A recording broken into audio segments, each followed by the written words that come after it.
At maaari na po akong tumanggap ng inyong mga katanungan.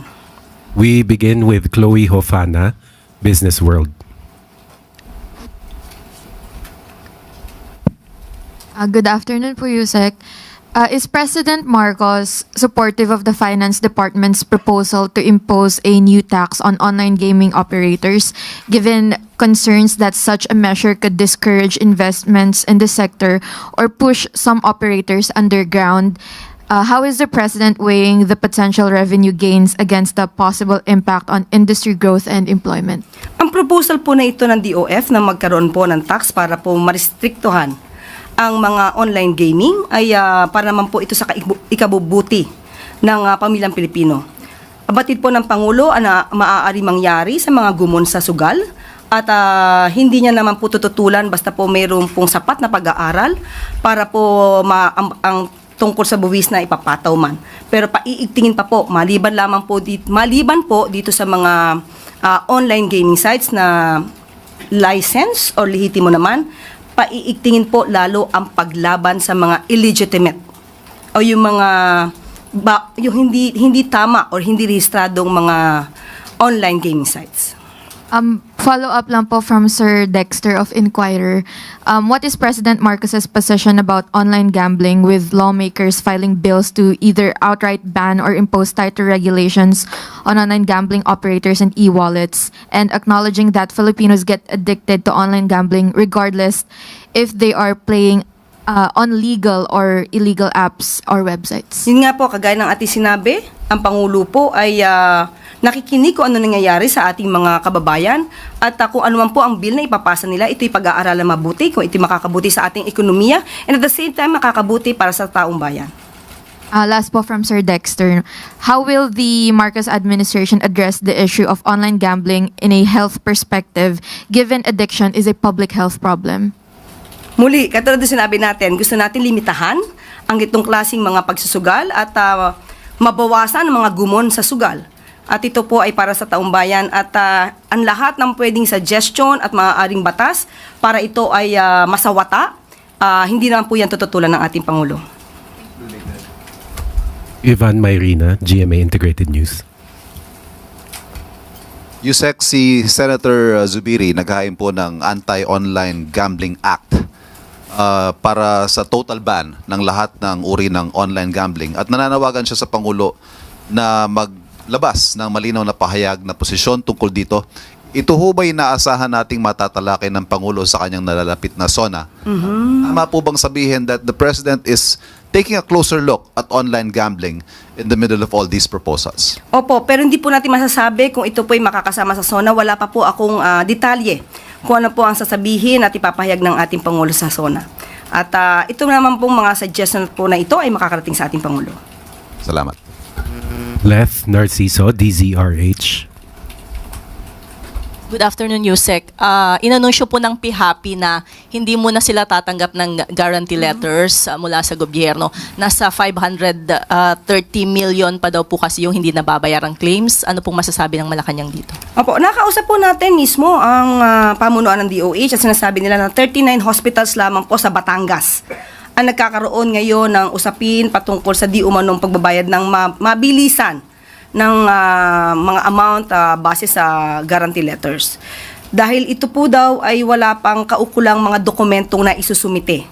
Pero hindi po nangangahulugan na yung ibang mga hospitals po ay nagkakaroon ng problema pagdating po sa bayaran. At tandaan po natin na sa Universal Healthcare Act ay meron po supposed to be guaranteed na 10% na authorized bed capacity ang mga private hospitals para patungkol po sa zero billing. At dapat nga po ay hindi na po kinakailangan yung maipip, yung tatawag natin medical assistance for indigent and financially incapacitated patients, dahil dapat zero na po ang balanse dahil po sa PhilHealth.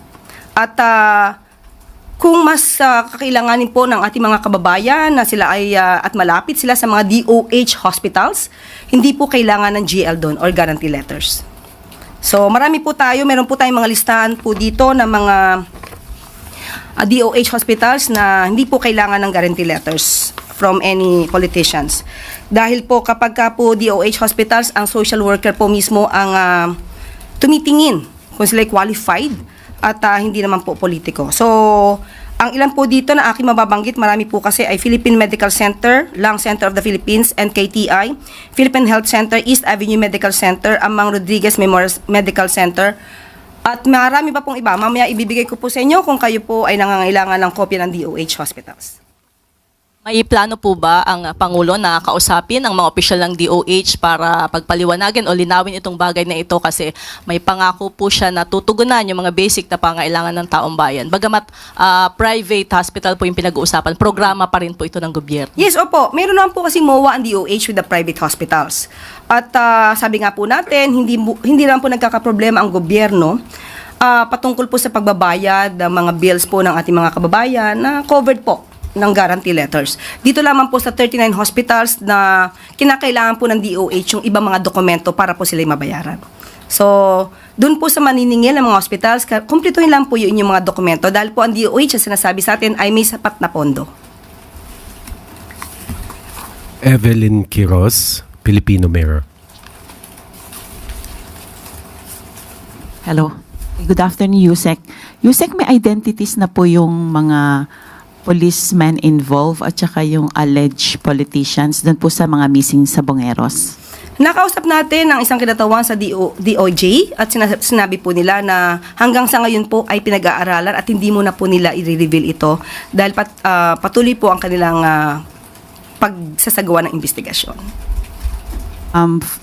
Another topic lang po, yung sa case naman po ni VP Sara, if the findings of the Ombudsman is against the Vice President, sa tingin niyo po ba ay makakatulong to sa impeachment proceedings na kinakaharap niya ngayon? Ayoko po muna magbigay ng anumang sagot sa isang hypothetical question. Tingnan na lang po muna natin kung anong mangyayari. Salamat po. Thank you po. Ivan Mayrina, GMA News. Ma'am, this is a question on the national debt.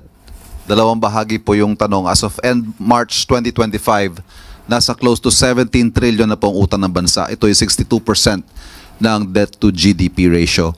Of the more than 4 trillion borrowed under the Marcos administration, can we account where it largely went? And is a 62% debt to GDP ratio still within what can be considered healthy?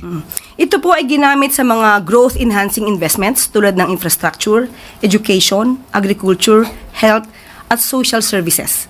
Makikita po natin kung ano ang mga tinulong ng Pangulo at ng pamahalaan sa mga farmers natin, sa mga mangingisda po natin. Pati po itong pagpapataas din po ng mga ayuda at tulong sa ating mga kababayan. Makikita nyo po yan. At ito po ayon sa ating DOF, Department of Finance, ay sustainable. Nasa sustainable level po tayo. At dahil po ang 70% po ang international threshold for the debt to GDP ratio. So, nandun pa po tayo dahil sabi nyo nga po, nung nakaraang taon, nasa 60.2, kung di ako nagkakamali, 60.7%, pero ngayon mukhang tumaas ng konti. 62%. But still, nandun pa rin po tayo sa range. It's supposed to be below 70%.